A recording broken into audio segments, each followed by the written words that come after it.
السلام عليكم ورحمة الله تعالى وبركاته أعزائي الطلبة. دائما مع دروس المصطلحات سمستر 1 أي السداسي الأول. كنا توقفنا في آخر نقطة كانت القوانين العضوية وهي النوع الأول من القوانين. إذن بعد المعاهدة الدولية تأتي القوانين العضوية ثم بعد ذلك القوانين العادية للوا أوردينير التشريع العادي. Principalement, le Parlement est celui qui dispose le pouvoir de légiférer selon la constitution algérienne. أساساً البرلمان هو من يملك سلطة التشريع حسب الدستور الجزائري. En revanche, le président de la République peut exceptionnellement légiférer par ordonnance. إلى أن رئيس الجمهورية يمكن له أن يشرع في الحالات الاستثنائية بأوامر ordonnance. أي أنه تشريع ضرورة. C'est une législation d'exception ou des questions urgentes واستثنائي exceptionnel donc وليس القاعدة. Donc cette législation c'est une exception mais n'est pas la règle. Elle n'est pas la règle. Okay. Donc on va aborder ce point avec plus de détails. La législation par ordonnance التشريع بأوامر. إذن la législation par ordonnance est mentionnée dans l'article 142 de la dernière modification de la Constitution qui date du 30/12/2020. Donc il y avait une modification précédente qui date de mars 2016. Et donc, cet article existait déjà dans l'ancienne modification, la précédente modification. Cette dernière modification, cet article a gardé son contenu et sa place aussi, 142, c'est le même.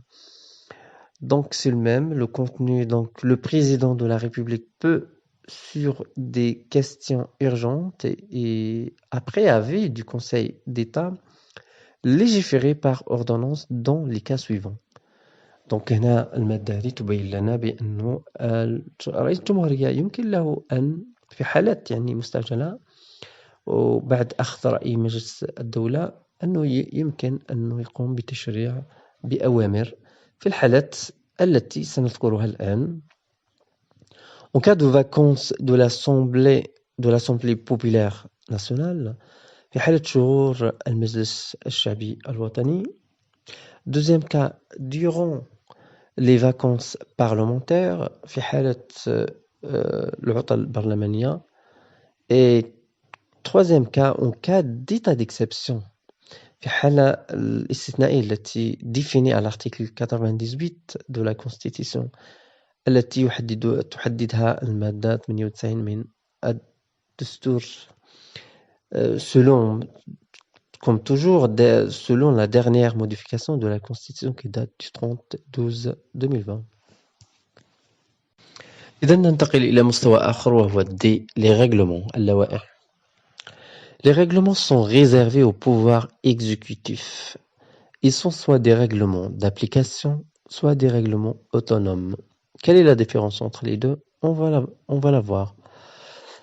Règlements d'application ou d'exécution sont issus des pouvoirs exécutifs afin de mettre en application des lois ou d'en donner des détails, autrement dit l'éclaircir, pour permettre son application.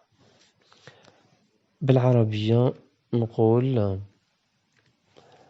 اللوائح التنفيذية تصدر عن السلطة التنفيذية تنفيذا أو تفصيلا لتشريع عادي سابق لتطبيقه.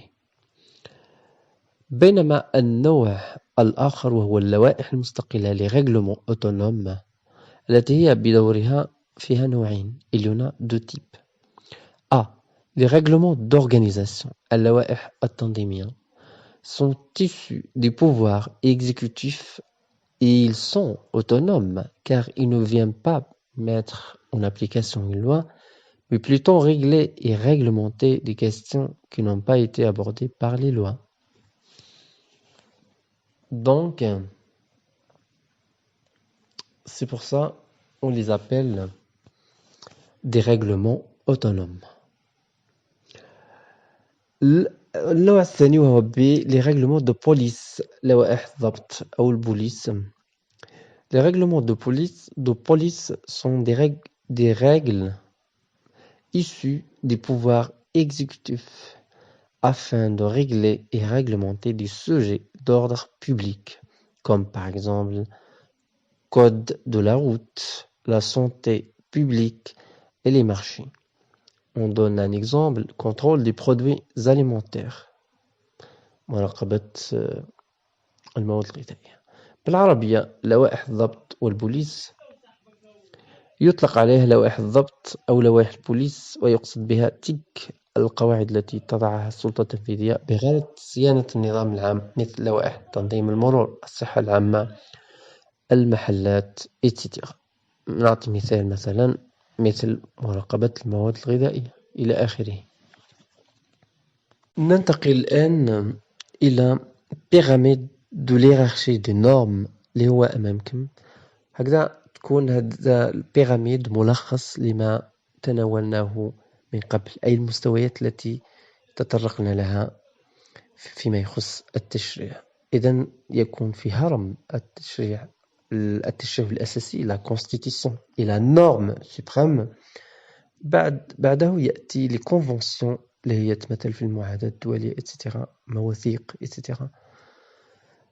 les lois في المستوى الثالث، وفيها قلنا نوعين، les lois organiques و les lois ordinaires.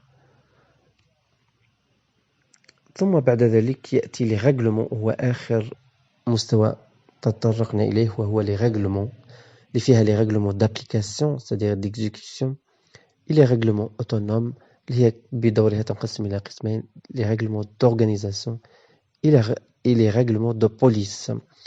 ومن هنا نكون قد أنهينا هذا الجزء الأول من المصادر القانون الجزائري، وبالضبط المصادر الرسمية فيما يخص المصدر الأول اللي هو التشريع.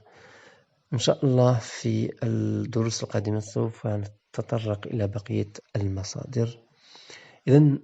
إذا أعجبكم الفيديو هذا فقط جوست كليكي سور جيم. كذلك لكي يصلك كل جديد فيما يخص الدروس في القانون أو دروس في أشياء أخرى، ما عليك فقط إلا الاشتراك. إذن دمتم في رعاية الله وحفظه، وإلى اللقاء في فرصة أخرى.